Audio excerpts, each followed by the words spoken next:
Praise the Lord. ദൈവത്തിൻ്റെ അതിപരിശുദ്ധമായ തിരുനാമം വാഴ്ത്തപ്പെടുമാറാകട്ടെ. ഇന്ന് രാത്രികാലം ഫെയ്ത്ത് ലൈറ്റ് മീഡിയ യൂട്യൂബ് ചാനലിൽ കൂടി എന്നെ ശ്രദ്ധിക്കുന്ന എല്ലാ ദൈവമക്കളെയും ദൈവം ധാരാളമായി അനുഗ്രഹിക്കുകയും മാനിക്കുകയും ചെയ്യുമാറാകട്ടെ. ഇന്ന് രാത്രികാലത്തെ ചിന്ത സ്ഥിതി മാറ്റുന്ന ദൈവത്തെക്കുറിച്ചാണ്.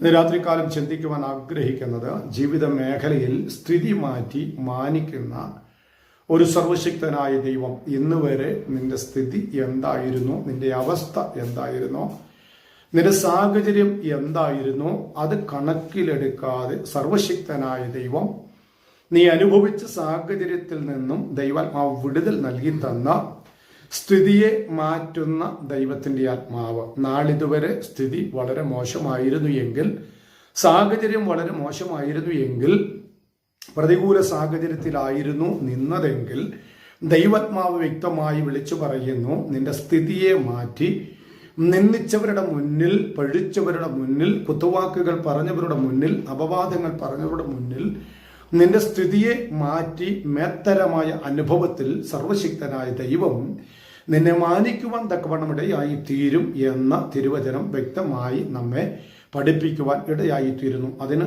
ആധാരമായിട്ട് ഞാനൊരു വാക്യം വായിക്കാൻ ആഗ്രഹിക്കുന്നു. 113 സങ്കീർത്തനം അതിൻ്റെ 7-8 വാക്യത്തിൽ ഇങ്ങനെ പഠിപ്പിക്കുന്നു: അവൻ എളിയവനെ പൊടിയിൽ നിന്ന് എഴുന്നേൽപ്പിക്കുന്നു, ദരിദ്രനെ കുപ്പയിൽ നിന്ന് ഉയർത്തുന്നു. അവനെ പ്രഭുക്കന്മാരോട് കൂടെ, തൻ്റെ ജനത്തിൻ്റെ പ്രഭുക്കന്മാരോട് കൂടെ ഇരുത്തുന്നു.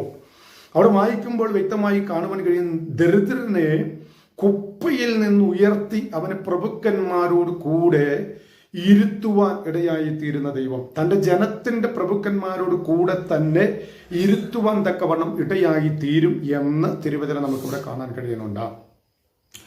ആമേൻ. എസ്തേറിന്റെ പുസ്തകത്തിലേക്ക് നാം പഠിക്കുമ്പോൾ നമുക്കിവിടെ കാണാൻ കഴിയുന്നുണ്ട്, ഒരു മൊർദെഖായിയുടെ ജീവിതത്തിലും എസ്തേറിന്റെ ജീവിതത്തിലും സ്ഥിതി വളരെ മോശപ്പെട്ടിരുന്ന സാഹചര്യത്തിൽ, അവൻ അടിമത്വത്തിന്റെ മേഖലയിലായിരുന്ന സ്ഥാനത്ത് ഒരിക്കലും അവരുടെ ജീവിതത്തിൽ പ്രതീക്ഷിച്ചില്ല തങ്ങളുടെ സ്ഥിതിക്ക് ഒരു വ്യത്യാസം ഉണ്ടാകുമെന്ന്. അവർ ചിന്തിച്ചു കാണും, എന്നും അടിമത്വത്തിന്റെ അനുഭവത്തിൽ നരകയാതനകൾ അനുഭവിച്ച് ജീവിതം അവസാനിക്കത്തേ ഉള്ളൂ എന്ന് ചിന്തിച്ച മേഖലയിൽ നനച്ചിരിക്കാത്ത നാഴികയിൽ സർവശക്തനായ ദൈവത്തിന്റെ പ്രവൃത്തി എസ്തേറിന്റെയും മൊർദെഖായിയുടെയും ജീവിതത്തിൽ വ്യാപരിക്കപ്പെടുവാനിടയായി തീർന്നു. അവിടെ ദൈവാത്മാവിന്റെ അത്ഭുതകരമായ ഒരു ദൈവപ്രവൃത്തി വെളിപ്പെട്ട അടിമത്വത്തിലായിരുന്ന മൊർദെഖായിയെയും എസ്തേറിനെയും ദൈവം മാനിക്കുവാൻ തക്കവണ്ണം ഇടയായി തീർന്നു. അന്നുവരെ അടിമത്വത്തിൽ അകപ്പെട്ടിരുന്ന സ്ഥാനത്തായിരുന്നു എങ്കിൽ, അന്നുവരെ കുപ്പയിൽ ഒതുങ്ങപ്പെട്ട സാഹചര്യത്തിലായിരുന്നു എങ്കിൽ, സർവശക്തനായ ദൈവത്തിന്റെ സമയമായപ്പോൾ ദൈവം അവിടെ നിന്ന് വേർതിരിച്ച് കൊണ്ടുവന്ന് മാനിക്കുവാൻ ഇടയായി തീർന്നു. യോസെഫിന്റെ ജീവിതത്തിലേക്ക് നാം ചിന്തിക്കുമ്പോൾ നമുക്കിവിടെ കാണാൻ കഴിയുന്നുണ്ട്, ഒരിക്കലും തന്റെ ജീവിതത്തിൽ താൻ ചിന്തിച്ചില്ല തന്റെ സ്ഥിതി മാറുമെന്ന്. സഹോദരന്മാരാൽ പൊട്ടക്കിണറിന്റെ അനുഭവങ്ങളും മിദ്യാനിയ കച്ചവടക്കാരുടെ ജീവിതത്തിലുള്ള അനുഭവങ്ങളും പറവൂന്റെ കൊട്ടാരത്തിലുള്ള പീഡനങ്ങളും അനുഭവിച്ച് കാരാഗ്രഹത്തിന്റെ അകത്തളത്തിൽ ഒതുക്കപ്പെട്ട് കുപ്പയിൽ തകർന്നു പോകുകയുള്ളൂ എന്ന് ചിന്തിച്ച യോസെഫിന്റെ ജീവിതത്തിൽ സർവശക്തനായ ദൈവം കാരാഗ്രഹത്തിന്റെ അകത്തളത്തിൽ വെളിപ്പെട്ട അടിമത്വത്തിലായിരുന്ന, അല്ലെങ്കിൽ കാരാഗ്രഹത്തിന്റെ അകത്തളത്തിലായിരുന്ന യോസെഫിനെ പുറത്തു കൊണ്ടുവന്ന തന്റെ സ്ഥിതിയെ മാറ്റുവാൻ തക്കവണ്ണം ഇടയായി തീർന്നു. അന്നുവരെ തന്റെ സ്ഥിതി കാരാഗ്രഹത്തിന്റെ അകത്തളത്തിലായിരുന്നു എങ്കിൽ, ദൈവാത്മാവിന്റെ പ്രവൃത്തി വെളിപ്പെട്ടപ്പോൾ കാരാഗ്രഹത്തിന്റെ പുറത്തു വന്ന് ഒരിക്കലും പ്രതീക്ഷിക്കാത്ത മേഖലകളിൽ രാജ്യത്തിന്റെ രണ്ടാമനാക്കി ദൈവാത്മാവ് മാറ്റി എങ്കിൽ, ഇന്ന് രാത്രികാലം ദൈവാത്മാവ് നിന്നെ നോക്കി ദൂത് വിളിച്ചു പറയുക, ഒരുപക്ഷെ കാരാഗ്രഹത്തിന്റെ അനുഭവമായിരിക്കാം നീ അനുഭവിക്കുന്നത്, ശൂന്യതകളുടെ അനുഭവമായിരിക്കാം നീ അനുഭവിക്കുന്നത്, നിന്ദകളുടെയും പഴികളുടെയും പരാതികളുടെയും പരിഭവങ്ങളുടെയും അനുഭവമായിരിക്കാം നീ അനുഭവിക്കുന്നത്. എന്നാൽ സർവശക്തനായ ദൈവത്തിന്റെ കരങ്ങളിൽ ഒന്ന് ഏൽപ്പിച്ചു കൊടുത്ത് പ്രത്യാശയോടെ നിലനിൽക്കുവാൻ നീ തയ്യാറാകുന്നു എങ്കിൽ, ദരിദ്രനെ കുപ്പയിൽ നിന്ന് ഉയർത്തി പ്രഭുക്കന്മാരോടുകൂടി ഇരുത്തിയ ദൈവത്തിന്റെ ആത്മാവ് നിശ്ചയമായും ദൂത് വിളിച്ചു പറയുന്നു, നീ പ്രതീക്ഷിക്കാത്ത മേഖലകളിൽ നിന്നെ ഉയർത്തി സർവശക്തനായ ദൈവം മാനിക്കുവാൻ തക്കവണ്ണമിടയായി തീരും. യോസെഫിന്റെ ജീവിതത്തിൽ കാരാഗ്രഹത്തിന് അകത്തളത്തിലായിരുന്നു എങ്കിലും തന്റെ ദർശനത്തിനൊരു കുറവും വന്നില്ല.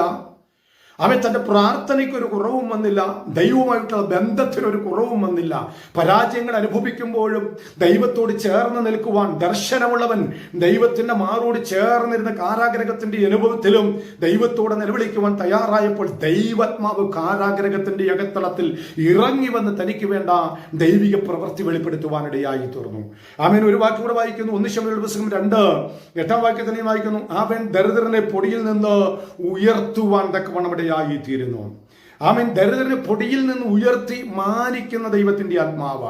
നീ അനുഭവിക്കുന്ന പ്രയാസം എന്താണോ, നീ അനുഭവിക്കുന്ന പ്രതികൂലം എന്താണോ, ആമേൻ, സർവശക്തനായ ദൈവം വ്യക്തമായി ദൂത് വിളിച്ചു പറയുന്നു, നിന്റെ പ്രതികൂലത്തെ മാറ്റി, നിന്റെ കാരാഗ്രഹത്തെ മാറ്റി, നീ അനുഭവിക്കുന്ന പ്രതിസന്ധികളെ മാറ്റി സർവശക്തനായ ദൈവം ആമേൻ പ്രഭുക്കന്മാരോട് കൂടി ഇരുത്തി നിന്നെ മാനിക്കുവാനിടയായി തീരും. നീ പ്രതീക്ഷിക്കാത്ത ചില അധികാര മേഖലകളിൽ, നീ ആമേൻ ചിന്തിച്ചിട്ടില്ലാത്ത ചില ഉന്നത പദവികളിൽ ദൈവാത്മാവ് നിന്നെ ഇരുത്തി മാനിക്കും എന്ന് സർവശക്തനായ ദൈവം ഇന്ന് രാത്രികാലം ദൂത് വിളിച്ചു പറയുക.